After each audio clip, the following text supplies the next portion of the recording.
Hey guys, so I hope you are having a great day today.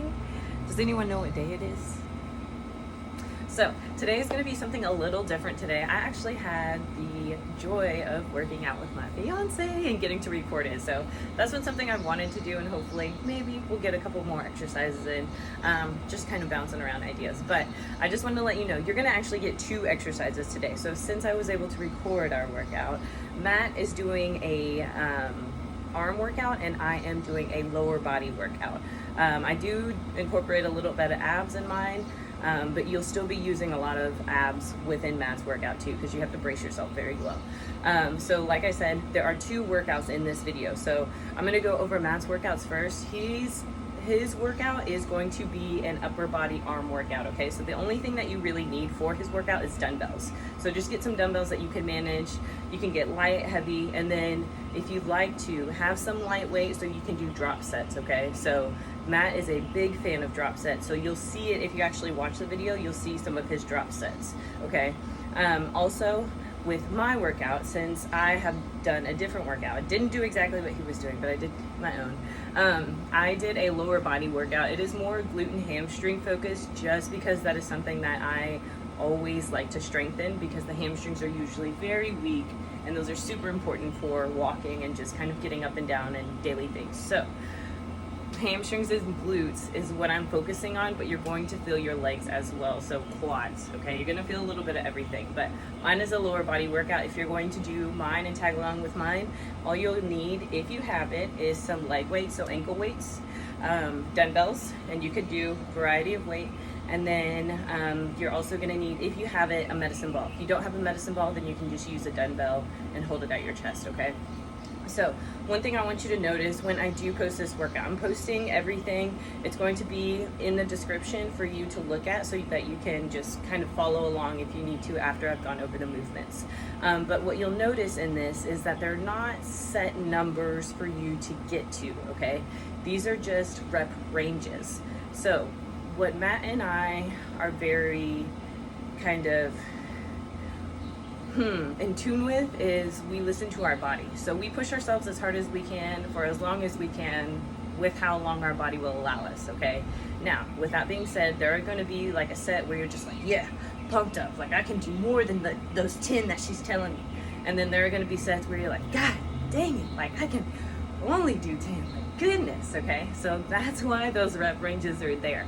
It's for you to work as hard as you can or as little as you can based off of what your body is wanting you to do and how you're regulating your breathing and how your body is just adapting. So when you see this, don't be like, so do I get to like 12 or do I aim for 15? Like what's going on? Don't overthink it. Just listen to your body, and if you can go past those numbers, feel free to, okay? The only thing I would suggest is if you're going to go really high in numbers, try not to do super heavy weight, okay? You wanna find a weight that you can manage for those high reps, okay? So, like I said, this video is a little different. You're going to get 2 exercises. One's an upper body, one's a lower body, and you have rep ranges. So feel free to do what your body is wanting to do. So that was a lot for today, but like I said, it is a workout with my fiance and I. You're getting 2 workouts. So I will be going over the movements first. I will be doing Matt's workout, and then I'll be doing my own. And then if you'd like to just kind of play and just kind of tag along with our workout at the end, you can just watch us as we do our workout. You'll notice, you'll catch us breathing heavy, talking to each other, but that's the joy of working out with somebody. So if you have somebody to work out with, or somebody like a partner around you that you're just like, let's just get a workout in together, get them to come along with you and try this workout. So like I said, I hope you guys enjoy, and I'll see you guys soon.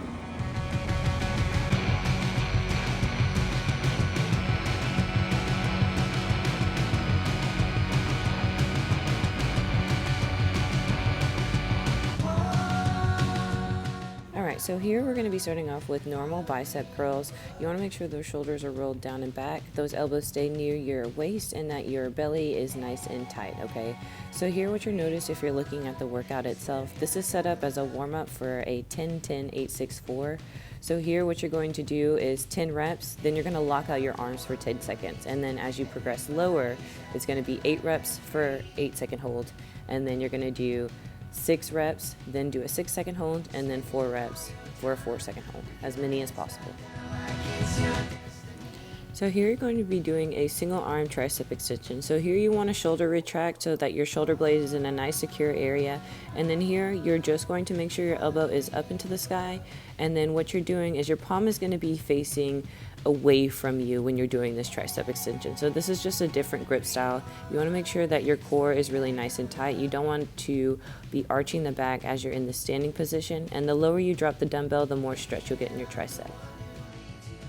So here you're going to be doing alternating dumbbell bicep curls. So here you want to make sure that your shoulders are nice and retracted and that those shoulders don't hike up. Those elbows are close to the side and your core is really nice and tight here, okay? So you're inhaling at the bottom and then exhale when you curl up, okay? Just make sure you're not moving side to side during this movement. You want to stay really nice and upright the whole time.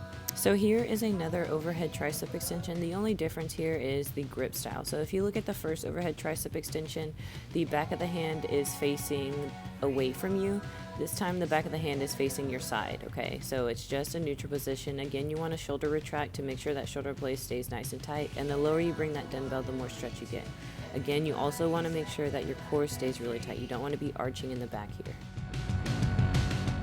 Alright, so these are hammer curls. The difference from regular bicep curls to this is that the weights are just up and down rather than side to side, so they're in a neutral grip. So here you want to make sure shoulders are really nice and strong and pulled back, elbows are close to your side, and core is really nice and tight. So here you should be doing your hammer curls together, but if you start getting tired, you can do alternating ones. So these are going to be single arm tricep kickbacks. So here your shoulder retraction. You want to make sure your core stays really nice and tight and your chest stays really big, and you're keeping your elbow to your side and you're just extending from the elbow down so that you can work your triceps here, okay? Alright, here you can do dumbbell or barbell curls here. Just make sure shoulders are nice and retracted, core is really nice and tight, and you're inhaling at the bottom and exhaling at the top when you curl. Alright, so here this can be done with a barbell or dumbbells. This is an overhead tricep extension. You want to make sure core stays really nice and tight. And then here you're shoulder retracting to keep your shoulder blades safe, and your elbows are going to be close to your head, okay? You don't want those elbows flaring out further than your head. Alright, so these are just some of those key pointers I want you to look out for. So elbows, you want to keep them close to your head when you're doing those overhead tricep extensions. Whenever you're doing any of your curls in this exercise, make sure your shoulders aren't rolling forward. This is super common, especially when the weight is too heavy. Another thing that's common is the arching of the back to help lift the weight, okay? Also, any overhead movements that you're doing, you also want to avoid that big arch too. So if you're feeling like you're arching your spine, make sure you tuck your booty in and you're trying to bring your belly button to your spine.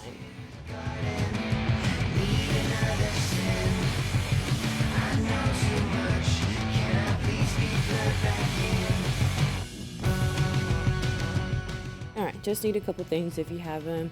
You want to look for ankle weights, a medicine ball, and a dumbbell if you have it. If you don't, that's totally fine. Alright, here you're doing a squat to a good morning. So with that good morning, you're going to allow that back to roll really far forward, and you're driving through your heels to stand up. So you should be getting your butt and the back side of your legs to get you to stand up, okay? When you are coming out of that squat, make sure you are driving through your heels and you're applying even pressure through your feet, okay? Try to feel both glutes working here as you're doing this movement. So here you're doing standing kickbacks. Just make sure your core stays really nice and tight and that you're standing upright the whole time. You're only kicking back that leg as high as that glute will allow you, and then when you kick back, you want to make sure you're squeezing your glute. You don't want to kick too far back to where you're arching your back. Alright, so these are going to be sumo squats. Feet are going to be out wider than the shoulders and toes are going to be pointed out wide, okay? Here you want to make sure your chest stays really big, core is really tight, and the weight is actually going to be in between your legs here. So you're inhaling at the bottom, exhale when you push up, and when you push up, you're driving through your heels. So you should be feeling the backside of your legs, hamstrings, and your butt, your glutes, doing all the work here, okay? So another good key pointer here is to try to create your own body's resistance. So make it hard for yourself to squat and to stand back up without having that weight, okay? If you try to create your own resistance, you'll feel your muscles having to work against your own mind here. So it's really about how much you feel this rather than how much weight you're doing. Alright, here these are going to be standing hip abductions. You're only lifting your leg as high as your hip will allow you out to the side. You want to have your heel driving this movement, okay? And then if you notice too, you want to avoid wobbling in the core, so make sure your belly button is to your spine. These are RDLs or Romanian deadlifts. So here you want to make sure your core is really nice and tight here. You really want to avoid any kind of pain in that lower back. So here shoulders are retracted. The glutes and the hamstrings, so backside of your leg, is going to be helping you stand up. And to keep you and your spine safe, you want to keep your chin tucked, and you really want to avoid any of that rounding as you're doing this movement, okay? So you shouldn't feel any kind of pain in the lower back. If you're feeling this kind of like in the middle of the back, you are working your erectors, which are part of the spine musculature. So if you're feeling kind of like a burn, but it's not a pain, you're okay because you're just working those back muscles. All right, here these are standing oblique twists. So here you want to make sure your shoulders are really nice and retracted and your chest is really big. You want to aim for getting that opposite elbow to opposite knee, okay? So it doesn't matter how fast you're doing this as long as you're stabilizing your core and you're bringing your belly button to your spine. All right, here these are in and out. So you're inhaling when you fully extend, exhale when you crunch up. The goal is to make sure that your back stays as flush to the ground as possible. If you're somebody that has that problem, you can go ahead and put a pillow or a yoga mat to neutralize your spine. All right, if you've made it this far, I'm sure you're tired. So here, this is a front squat to an overhead press. So you're just putting the weight up in front of your face and then you're going to be pushing it above your head here. Whenever you're doing the squat, make sure you're pushing and driving through your heels. Your core, again, is really nice and tight. You don't want to have any arching in that lower back, and that you are really trying to stand up tall here and fully extend at the shoulders. You don't want to cut yourself short and just barely extend overhead. Okay, so inhale at the bottom, exhale at the top. Make sure that core is nice and tight.